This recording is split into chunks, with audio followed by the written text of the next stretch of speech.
Dear countrymen, whate'er is left to us of ancient heritage, of manners, speech, of humours, polity, the limited horizon of our stage, old love, hope, and fear, all this I fain would fix upon the page.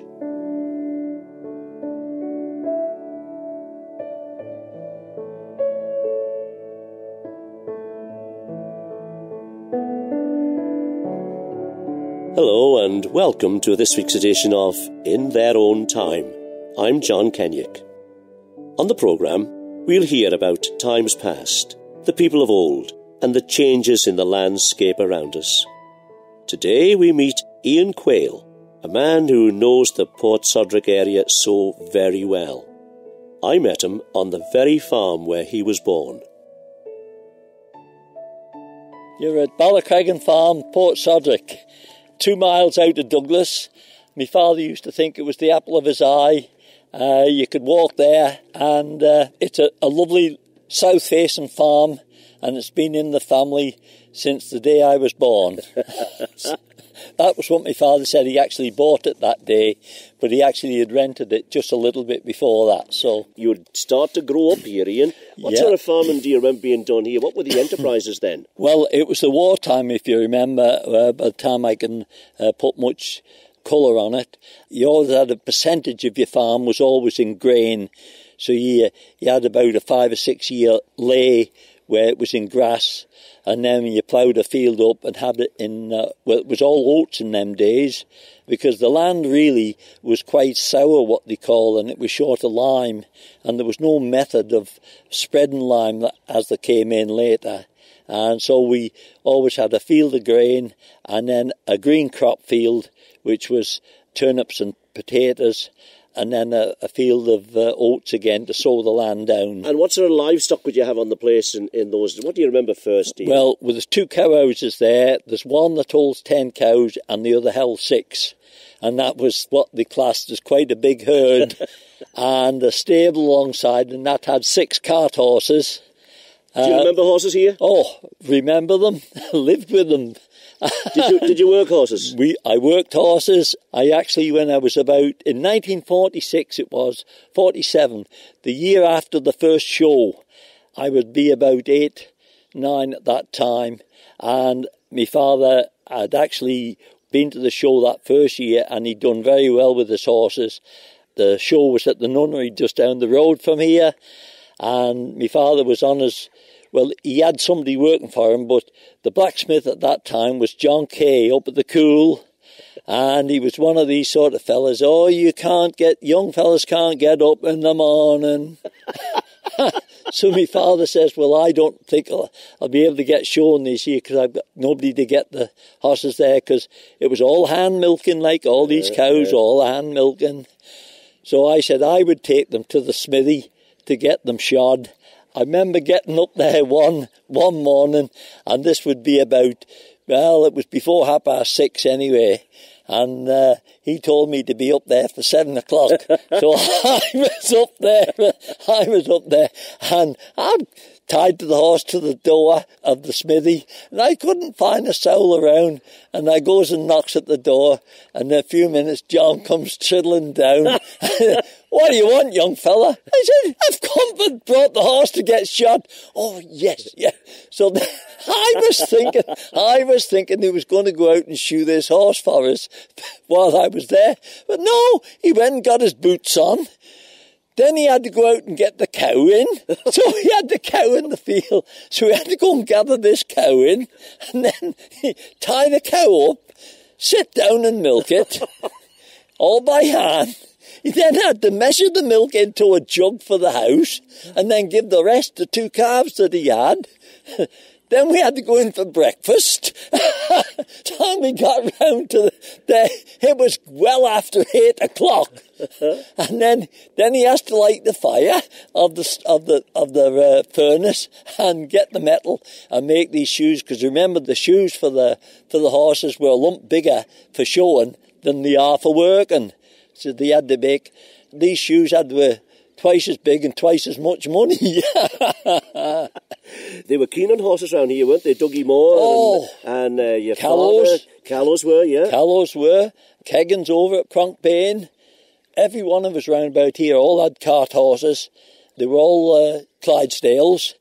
There were no Shires round. Was that a common feature then, in this neighbourhood then, Ian, that they were all keen on their horses? Oh, yes. They mostly all had the Elfords and tractors on metal spade lug wheels, iron wheels. They just weren't suited for, because you couldn't get the rubber tyres because of the war stipulations. And then, of course, while you had it, you didn't move away. All the wheels was on, because if you wanted rubber tyres, you had to get a new wheel as well to fit a rubber tyre on. Now, John Quayle at the smithy would be a personality, maybe. Can you remember any others in the area here that you remember particularly? Well, it's funny, there was all sorts of characters round about. There was a fella called Holy Joe, and he used to live in town where Collett and Cowley's had their showroom. He used to come out, and any day's thrashings that he could get, he used to cadge a day's wages. Why was he called Holy Joe? Well, I just don't know. It's one of them things. He was Holy Joe before I ever knew of him. Do you know his other name? No, I don't. I don't. George was his name, but I don't know what his last name was. But he was always called Holy Joe. What sort of jobs could he do at the mill, Ian? He could fork all day with you. Right? Oh, yes. In the winter time when there was no mills on, he'd come and dock turnips for you. And he'd go round the farms, docking turnips. He must have docked acres of turnips. The last time that we actually had him doing this, when Bonnockson sold off at Baldrain Farm, which I'm now farming there, we bought these rows of turnips, and my father met him down on the quay one day, and he said, "Oh, George, have you got a little bit of time? You could go out and dock these turnips." So he had to take them out in the van to show him the field and the ridges. And then he said, yeah, he would go out and do them. And he docked them all, but he couldn't drive. He had no vehicles. So he had to get the bus out there. And my father had to give him the bus fare. So he'd come up for his wages every week for what he docked, plus his bus fare. So, Ian, you're talking about docking turnips. It's a lot of handwork on the farms in those days. We've talked before about making hay, which was a lot of hard work in haymaking, Ian. Oh, you've no idea. I mean, we were cutting the hay with the reaper, with two horses pulling it, and a little 4'6" reaper, and you'd go round, and after about 20 rounds, you have to take the knife out and sharpen it. So you always had to have two knives. So in the morning, you'd have both these knives sharpened, and then you'd go out and you'd start, and then after an hour or two, you'd have to draw the knife out, re-oil it all, put the knife in, and then set off again. Then it was dinner time. Dinner time, take the knives out, come down for dinner, sharpen the knives, go back out again. And it was a slow job because you only use half of the blade at one time, one side of the blade. Yeah. And there was a special file for doing these knives too. When you get a file, they've got a crisscross pattern on. That's right.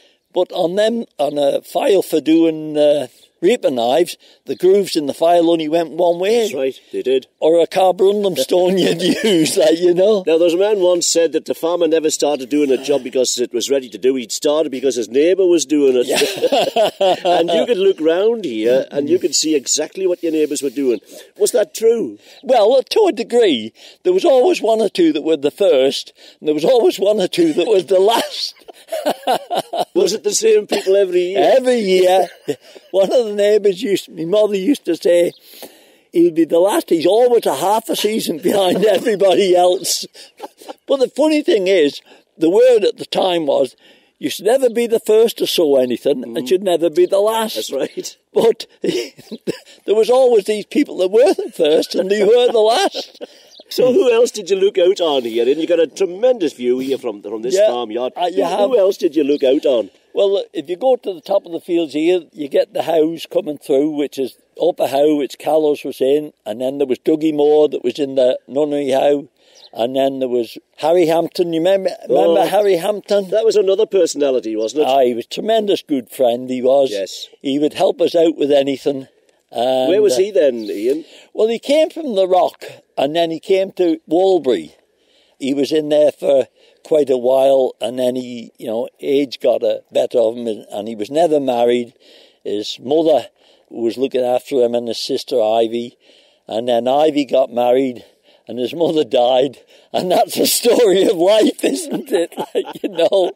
Yeah. But he was a personality, though, Harry. We all remember Harry with great affection, He was a mighty nice fella, Harry Hampton. He did tremendous work for the Royal Manx Show. Yes. If you go to Nigel's Cafe at St John's and see the photographs now, Chris Kilp's photographs, Harry features on quite a few of them feeding the mill. Really? No. There was always lots of photographs of him there. Well, he was working on the mills for Shimon Sulby. Yes. With Danny Pitt. He was working with him for years and years, like you see. Good man. And then when he left farming there, Paynes came in. They'd been farming down at Ballakirk at Glenmay. That's right. And then they came into Walbury. But they didn't quite... I mean, Walbury is a hungry farm, really, It's not got too much soil on it. It's a hungry farm. Difficult to farm. Yeah. It wasn't the easiest to farm. Yeah.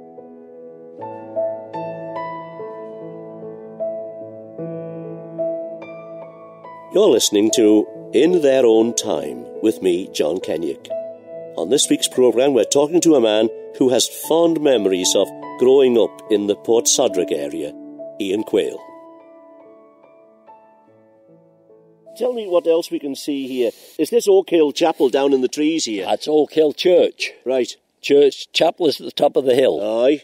There's Cowan's Middle there. Middle farm, my father, when he came round here, that number of years ago, 70 years ago, there was Jim Cowan Middle Farm there, and that big field that runs around, called the Humpy Field, that runs along by the river.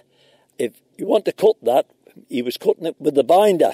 The first year my father came here, and he went over there to introduce himself, and it's a funny way of doing it, because it's so steep. They start in the middle of the field to cut it, because you had to keep the heavy end of the binder on the top side. Right. And if it's a right-hand cut, that's how you had to cut it. You cut a run in the middle, and don't forget you had to make roads with scythes them days for the binder to go in. And that's middle, and then the land that runs up there by the home arrest, that's called Bill Anthony's. That was always part of Middle and still is. Who was there, Ian? Well, it's always part of Cowan's Middles. Right. And then when old Jim Cowan died, and you had the two boys there, Herbert and Ernest, and they used to have a butcher's shop in the market as well. Right, yeah. That's what kept them going. When they gave up, Mike Godfrey's took it. I'm not sure who owned it. Right. But Mike Godfrey's ran it, and he farmed it. He used to go into the dairies with his Land Rover with about 25 kegs of milk in the back of it every day. And then he used to go up to Middle, always about the same time, about 10:30, and him and Bobby always got a cup of tea or a cup of coffee and discussed the day's working arrangements. Yeah. And then you went up there, that's the Lig farm that you're looking straight into there. Well, Stanley Moore owned it, and he lived in the farmhouse. And then it was let, I'm not sure who had it to start with, but John and Willie Moore, they'd be retired out of Ballamona farm there, and they were in it. Willie was never married. John had 2 girls, and then the old story, they got a bit old for the job, and they gave up, and then Alfie Duggan took over, and he did all right. It was Dougie Duggan, Ballavale's father. It was indeed, Ian. Yeah. Oh, no, before Duggans went in, Towson Lowther. Oh, right. Towson Lowther, right. The hawker. Yes. Lyndon Johnson. Another character. Yeah. Was that where he was, Ian? That's right. I never knew where he was. He farmed that for about 5 or 6 years. Right. and then he moved out. And then, as I say, Alfie Duggan moved in, and then he's moved out, and it's had various landlords and grazers and whatever they are. I well remember myself Alfie Duggan's sale day, because we bought our first cow at Alfie Duggan's sale, and a super cow she was. Dearest cow in the sale, but she served us very, very well, and you would never guess what we called her. Go on then, Minnie. Nellie, after the wife. It was after Mrs. Duggan. Well, my father bought a cow from Alan Wilcox's father at Close Lease when he sold off, and to the day that cow died, it was called Willie Wilcox. It's what we did in those days, wasn't it? Well, the cows had names. There wasn't the numbers. No more than about a couple of dozen cows. They all could have a number. Yeah, but Dougie Duggan would sort of grow up there with his father Alfie and became one of the island's leading farmers. Well, he then moved up just over to Ballacrint. Yes. And he was in there then until George Crellin, that was his name. Yeah. George Crellin at Ballavale. Another horseman. Another horse. Oh, wasn't the keen competition between them and us and Dougie. And even the breweries used to have a couple of horses, a couple of Clydesdales going in there as well. They did. And then when Dougie Duggan moved out and got Ballavale, a fellow called Russell moved in, and he was a dairyman delivering milk, and he used to buy the milk from the dairies. And then, for some reason or other, the dairies decided that we should, us round about here, us and McCubbins and all round about, should run our milk instead of taking it into the dairies in the kegs. You measure how much is on the keg and then take it up to there and they give you a little ticket. Oh, right. Yes. Right. So it was a collection point. It was a collection point. Right, yeah. And then he used to just put it through the bottling machine and then go and deliver it. Well, yeah. So he did that. If you go back a bit further, there was, Hazel Hannon there. Yeah. Well, her brother Alan and Raymond. Yes. Alan farms over there at the Cool. Yeah. And Raymond was storming at Corlett & Cowley's for years, and then he went to E.B. Christians. He did. So they were in there, and the father and the grandfather were up in Ballacrint up there years before. Right. So they were in there a long time. And then Duggins went into it, and then Russells went into it. And then, I'm not sure there, but Hardy Cooley grazed the ground up there, and Hampton Court, where Harry Morton's had it as well. It was a lovely mansion house. There was just him and his wife. It's a lovely spot there. Always a great affection. There's a little chapel out there, Quines Hill. Yeah. Which has always had great significance for me. And it's a lovely little hamlet there just at Quines Hill. Well, it was like a little village on their own. There was the chapel, the Sunday school. I went to Sunday school there till after I was left school. In fact, the year of the coronation, I got used to get a Sunday school book prize every year. And if you would do it 12 months and never miss a Sunday, there was a fellow there called Bob Turnbull, and he always used to give any scholar a Bible. Well, I was almost there 3 or 4 times. I remember I only missed one Sunday, twice I only missed one Sunday. But he wouldn't give you one? I didn't get one. Well, Bob had died in the meantime, and it was left to the 2 next superintendents. It was Ida Moore and Mrs. Quine. Right. And and this year was the coronation year. I did the full 12 months, and I never missed a year. Well, you wouldn't believe it. They decided to give every scholar a Bible, and and I got my Bible. I still got it, but it was nothing different. They never give me a leather-bound one. They never give me anything different than everybody else. I was just the same, and I was the only one that had done the whole 12 months. What about the club room across the road, Ian? Wasn't the club room? Yeah, it was the young men's reading room. They'd worked hard to get money for that and got it built, and they got the land to build it from Joe Cowell that was in Ballamona, and the young men used to go up, well, young and not so young, used to go up there, and after I'd left school, well, before I left school, I started going up there, but I wasn't allowed to be out after, I had to be home for 9 o'clock. And how were you travelling? On a push bike. And how far is it? Oh, half a mile at the most. Wasn't it too bad? Oh, no, it wasn't too bad. Only it was a hill getting there. You could get down in double quick time.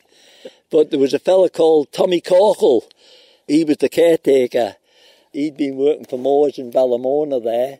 And that was his job, 6 days a week, to go in there and light the fire and give it a bit of a clean down. And there was billiards, mainly billiards in them days. There's 2 billiard tables, one's a 3/4 size and the other's a half size. And we used to play billiards and snooker a bit. And how many members would there be there? Oh, there was Alf Mills that had the greenhouses. There was Quine, George, they called him George. Wolfie, we always called him, but when he went to work, he became George. So he was the same man with two names. There was Dougie Duggan would come sometimes. There was myself, Bunny Wade, Freddie Keggin came. There was John and Willie Moore. There was a real crowd. There was a whole load. They weren't there every night, but there was always best part of 8 to 10. What sort of things were they? They wouldn't play billiards all. There'd be time for talking and yarns and gassing. The two tables and a dartboard. You'd be there sitting round the fire talking, seeing how far your crops was, or what anybody was getting up to, or how good the things were. That was where there was no Manx radio in them days. It was all village talk, wasn't it? It was. Like you see. And the good thing, Ian, that building is still well used. It's still there. It had a lean time. Now it's owned, or it's run, but it's still owned by the commissioners. Braddon commissioners now have got their authority for it, running it. And the WI... Oh, the WI meet there quite regularly, don't they? It's a charity now. It's run as a charity now. Right. Which is a good thing. Ian, you must have seen a lot of changes. What's the biggest change, you think, that you've seen round here in all those times? I think the biggest change is the mechanisation and the lack of labour. Has that had an effect on the community round here, Oh, then? it has, without a doubt. All these lads that were going up there to the boys' reading room up there, the boys are not in the village now. Boys that was employed on farms, they used to go there. It was somewhere to go at night. They had no television. Often there was no electricity in the places. It was somewhere to go, apart from chapel on a Sunday night. If you went to town, it was costing you money to go to the pitches. And you also had to walk there or walk back, because the bus service, we only got one bus service a week out here. You used to come at 2 o'clock on a Saturday and go back again at 4:20 20 to 5 on a Saturday. That was the only bus we had out this road. And didn't you complain like we do today? No. Well, who are you going to complain to? You couldn't. I mean, Middle over there now hasn't even got one man employed. There were 6 men on Middle Farm. Callows the How, there was 3 of the sons and 2 of the son-in-laws. That was 5 on the How alone. Dougie Moore, he had 3 men, himself and Jean, working there. That was 5 people there. You know, McCubbins next door, they had 2 lads working. My father had 2 lads. Everywhere you go, there was staff on the farms. Was this a community then, Ian? I mean, you all knew one another, you helped at mill days, and you'd all be neighbourly and good neighbours. Oh, they were, because when you see, there was a little village shop just in the bottom here. There was Mr. Kegg had it there. His wife ran the little shop. He had poultry. He always used to get about 100 hens twice a year. Well, twice a year, so it kept a continuity of them going. And if you wanted a little job doing, you could sole your boots and things like that. They sold paraffin. I mean, we were still all using paraffin for stoves and lighting.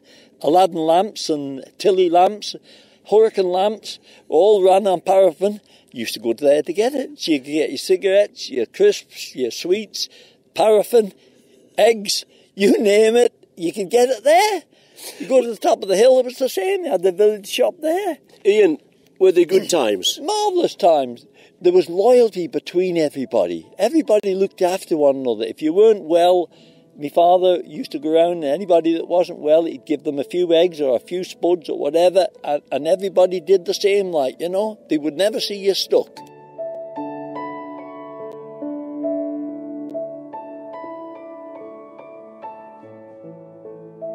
And our thanks to Ian for sharing those memories of life in the Port Sodrick area in days gone by, for sharing the memories of the people he met and the things that happened to him. On next week's programme, we'll be meeting Ian Cottier, a voice well known to Manx Radio, but who brings us a story about the farm that's actually named after his family.